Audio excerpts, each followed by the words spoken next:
chứ sao cụ mì mì đây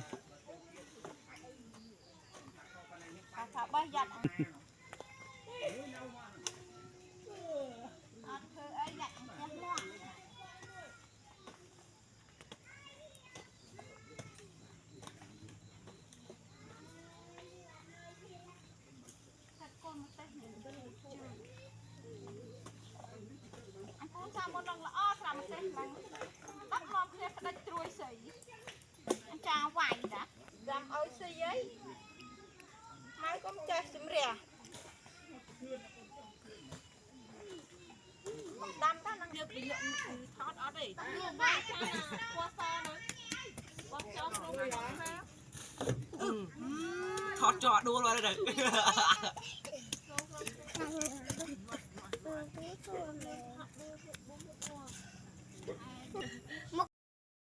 thả một lần một anh cho em đặt ăn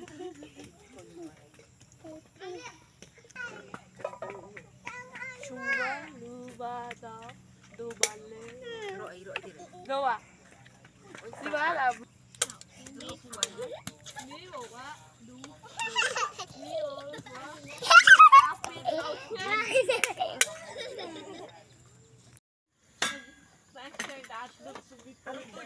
đánh cái vô off đây này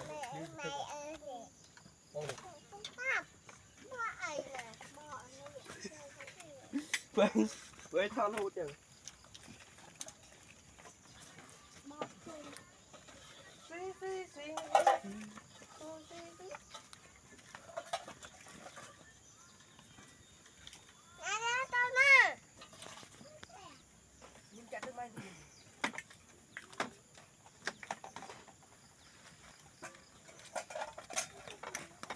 Mang đã lui xong rồi.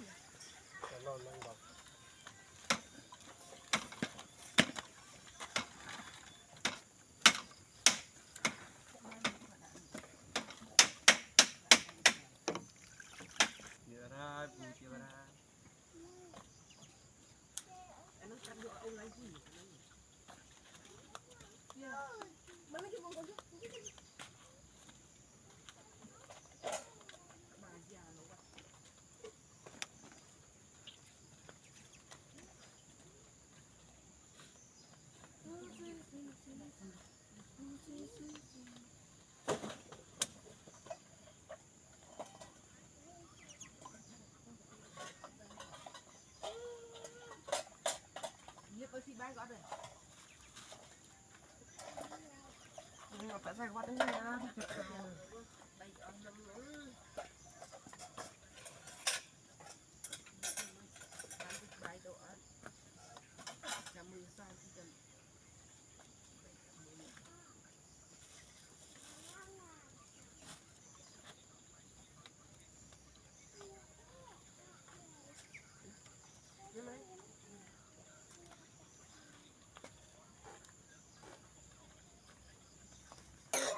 Tapi update thật mấy thật lao mà ăn nó bị cuốn cả trời cái thằng ấy áo xám em không ăn được hả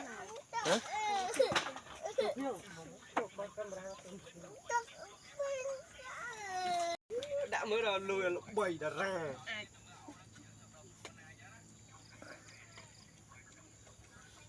người cá nó lên cá nó bị cuốn đấy à mong tịt thọt ao gì cá này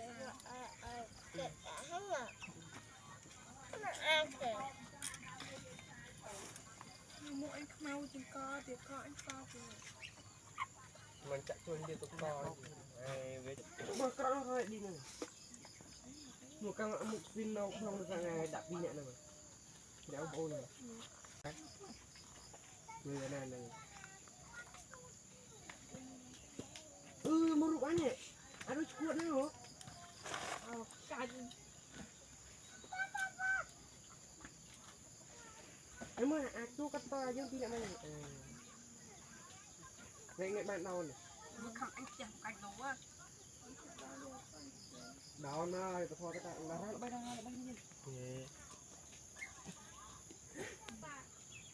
mua có trong ngô mà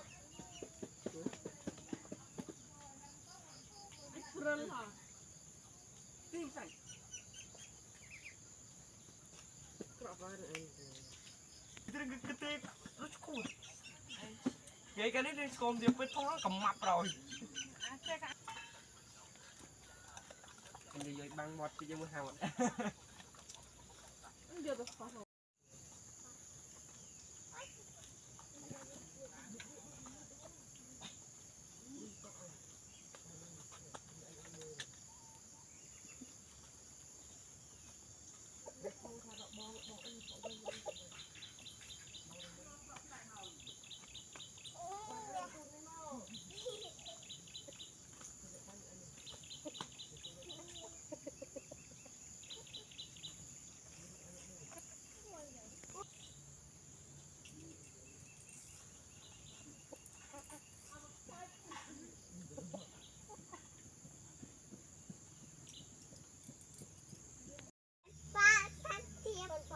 bạn hay cứ lo chay ăn nên cứ lo chay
Honey,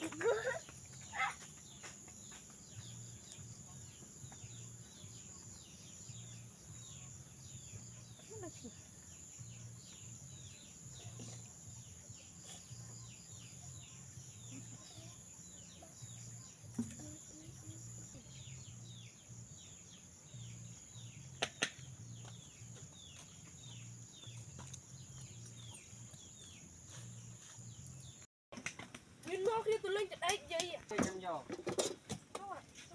chụp tô chiên đó nhưng mà tôi sắp thay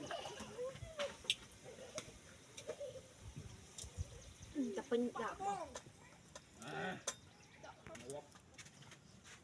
Vậy thì mai lỗ. nó bị bài mà anh ở Vậy thì bay đi thử ấy. ai kim tô tông plei rồi lại nhưng thay tôi sắp chu có mò đi nè Làm cách cũng. Ở chỗ. Đưa tối thế à. Bà hộp. Em bụng. Ai phi cho gì kê việc. Nào rồi. Nào rồi nào.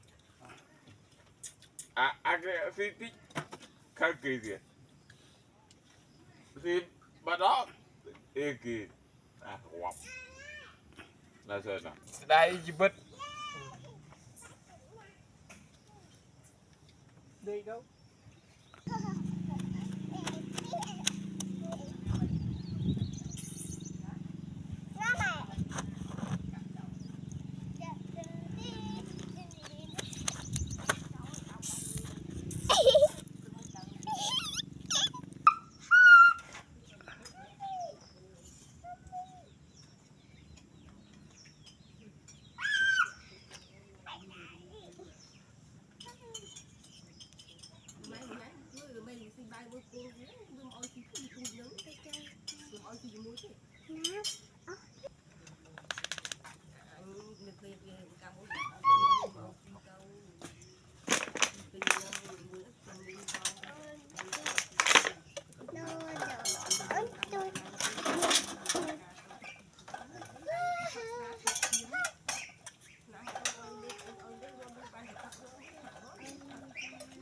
mượn mà mướn phải